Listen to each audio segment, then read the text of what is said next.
What's up, everybody? How you doing? Very good morning here in an anonymous canyon. The return of JP. Thanks. JP, shake my hand. A pleasure. No, it is a pleasure. You're a great dude. JP brought a track-oriented, those guys are stoked on these cars, a track-oriented E36 M3 sedan. Check out that video. Silver car, handled great. Basically, I got to figure out if I was going to have buyer's remorse from buying my E46, because I was thinking about buying an E36. I do not have buyer's remorse, except when it comes to weight. And there's a little bit of like, I feel like you can be more of a hooligan in E36. Oh yeah. Because they're not as nice inside. No. Like, who cares? Yeah. But no matter. So JP messages me several times after I drove your car, saying, should I S54 swap my E36? Yeah. Should I turbo my E36? I'm thinking back and forth, and then 2 weeks later you're like, I'm flying somewhere to buy an 08 M3. Yeah. So tell us what you got. Yeah, so I had a buddy at my old work that had an E92, was like supercharged, all that fun stuff. Reached out to TC, was like, hey, what do you think? He's like, don't touch it, raw bearings, raw bearings, raw bearings, raw bearings. He's like, but for $6 more grand, I have a 14,000 mile E92, clean as you can get. M3. So I ended up within a week flying to Ohio, and I actually got back on Monday, driving 2,500 miles back with this car. So far, just has the TC Klein double adjustable coilover kits, camber plates, and besides that, 17,500 miles on the odometer. And so it's basically new. So yeah. Someone drove this 1,700 miles. 2 owners. A year. East Coast, kept in the garage, only driven in summer. And no rust? No rust. Wow. No rust. Old man. Yeah.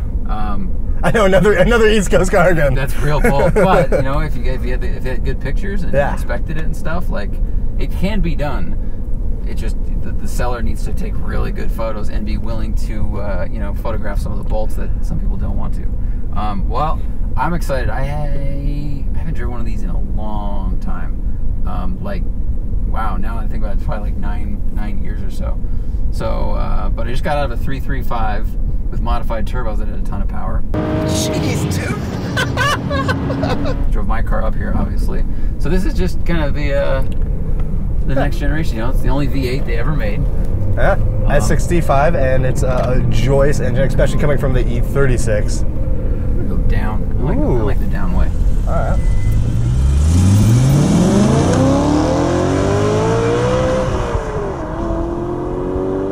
Yeah, 414 horsepower, 290 pounds of torque, awesome V8, a lot of engine noise. It is surprisingly, well, it's unfortunately quiet outside the car. Yeah. When you do the drive-bys, and you guys will hear it now, it's pretty quiet. These things, but I mean, if you put an aftermarket exhaust on these, it's so good. Because it's a really cool small displacement V8, you know, 4 liter. You already gave the power specs. I don't have to do that again. and you know, the power band, I think it runs like 6,500 RPM, and max torque is available from like 80% of the power band, which is a crazy number, which is great. Brake pedal's got good feel. Little progressive resistance, I would call it. You know, it doesn't grab right at the top, but once it does grab it, it feels real good.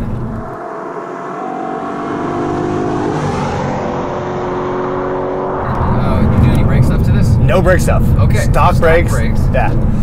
We're getting Hawk pads on it relatively soon. Okay. And yeah, but besides that, until I really get into, if I ever decide to do power stuff, which honestly, coming from like the 240 horsepower E36, 400 horsepower is plenty for now. Yeah, it is. But even on my road trip back, was that a bird? I think it was, but rest in peace. I think it ducked. Okay.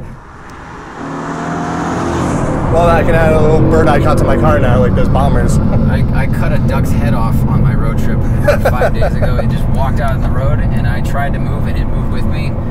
And there was a blind corner oncoming, so I couldn't go further left safely. And I looked in the rearview mirror, and I was like, oh, well, it's ready for market. Man. Well, let's come back and get some good barbecue. So I've now made a lot of people go, oh, and hurt the vegans. All right. In the corners, this feels very good. It sets real quick. It leans over what feels like half an inch. Does this thing have a seat heater that's stuck on? Or it's more? No, it's not on. It's not on. Okay. It does have seat heaters, but not on. Okay. It sets in the corner really quick. You know, it bounces. We got some undulations in some of the corners that it is definitely reacting to. not quite like, you know, mag ride is just magicians inside those tubes doing who knows what. Yeah. Because it can handle mid-corner bumps incredibly. But this feels great.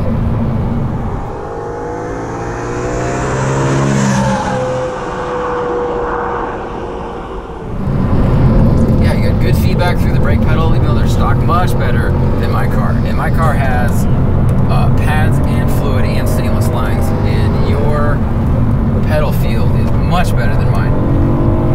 Like I almost, wow, I can just feel, almost hear like speed bleeding off through the pedal and through the metal.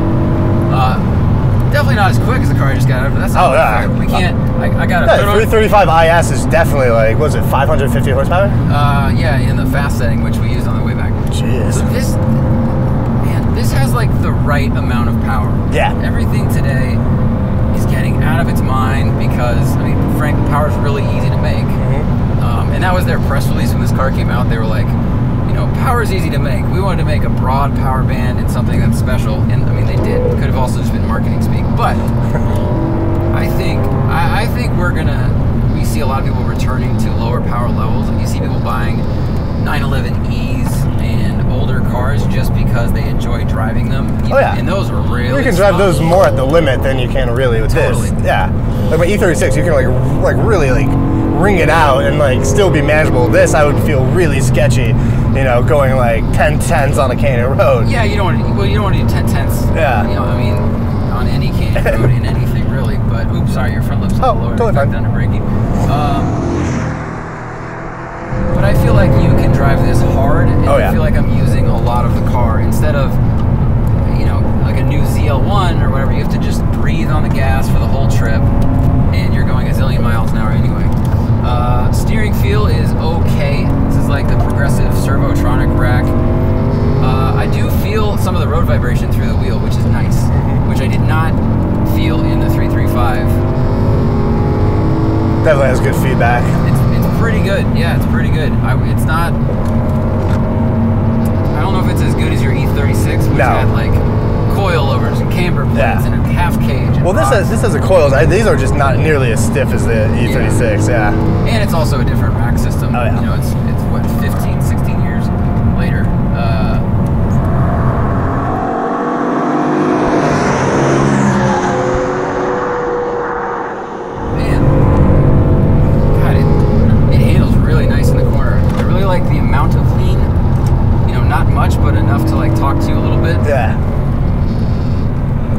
I've yet to actually do a full canyon experience with this car yet, because I was planning actually after this going to another anonymous canyon in Malibu. Sweet. It's a real good engine. It's just like, I feel like I could live with this engine forever, frankly. Oh yeah. And you know, it's got enough torque. It's not like LS torque, but that's okay. You get to rev it out. Yeah. And broad power band, you get to make little adjustments in the pedal, and it sets in real quick, a little bit understeer.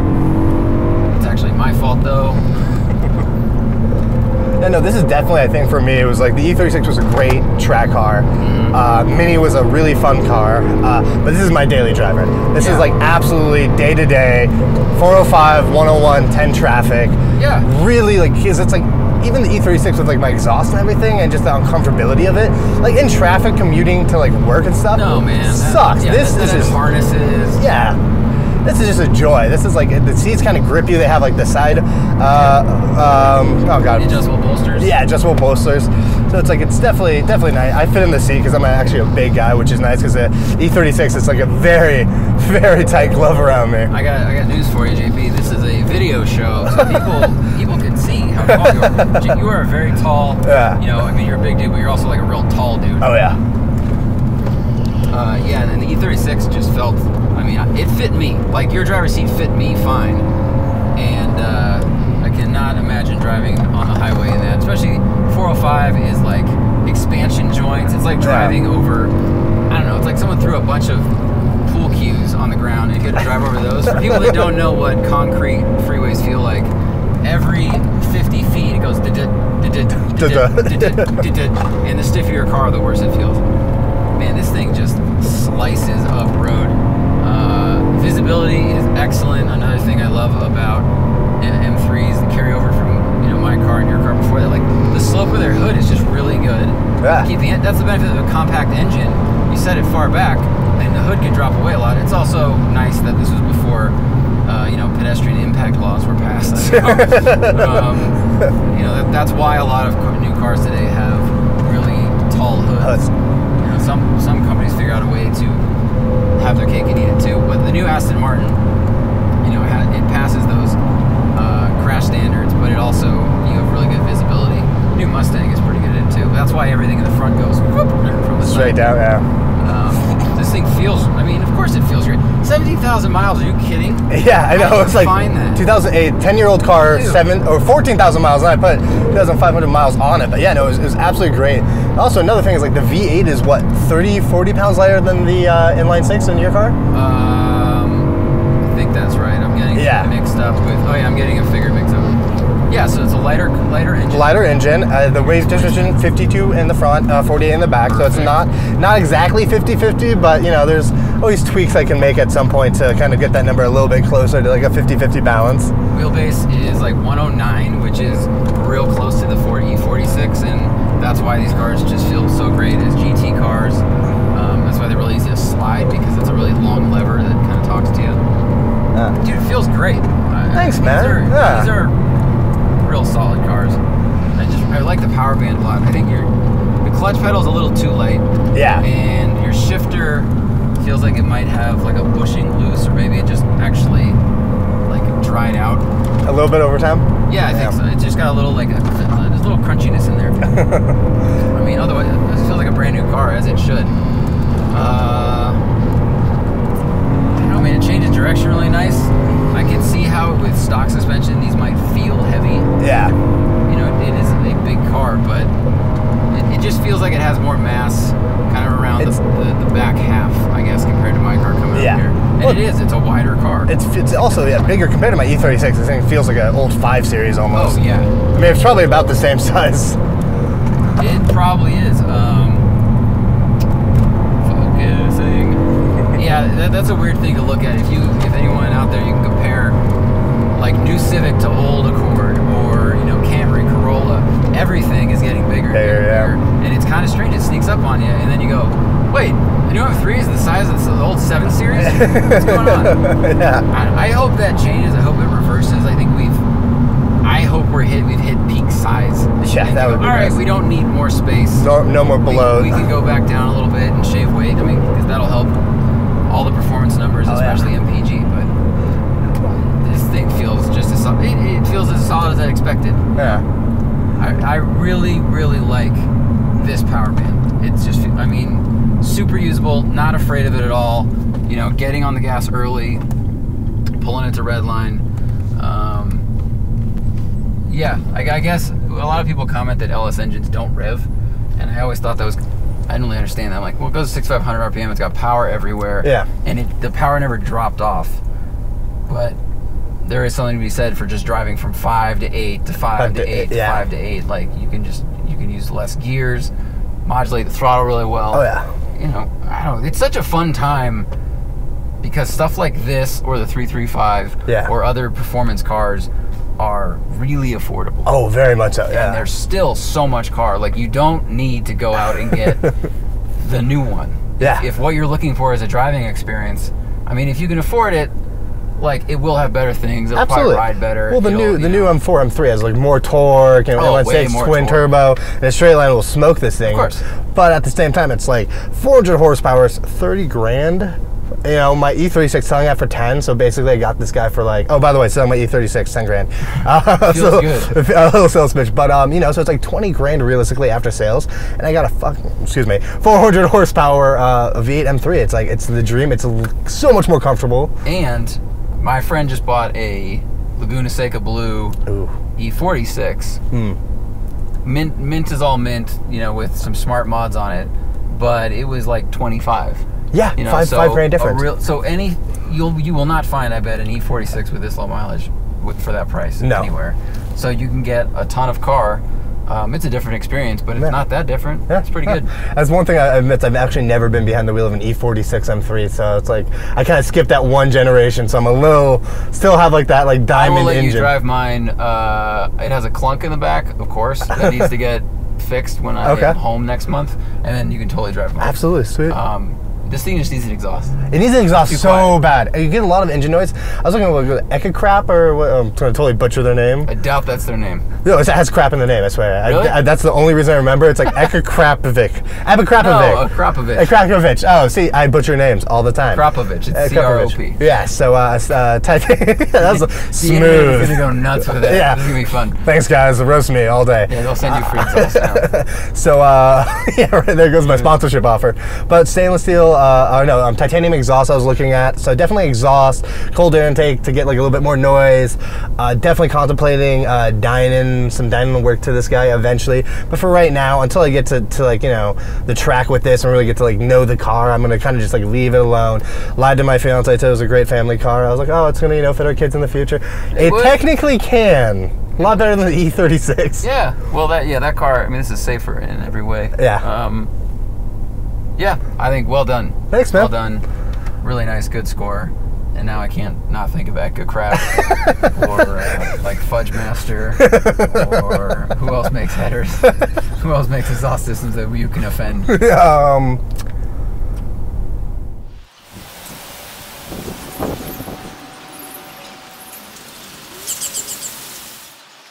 I got nothing. Really bad. I got nothing. I can just offend people I know. All right.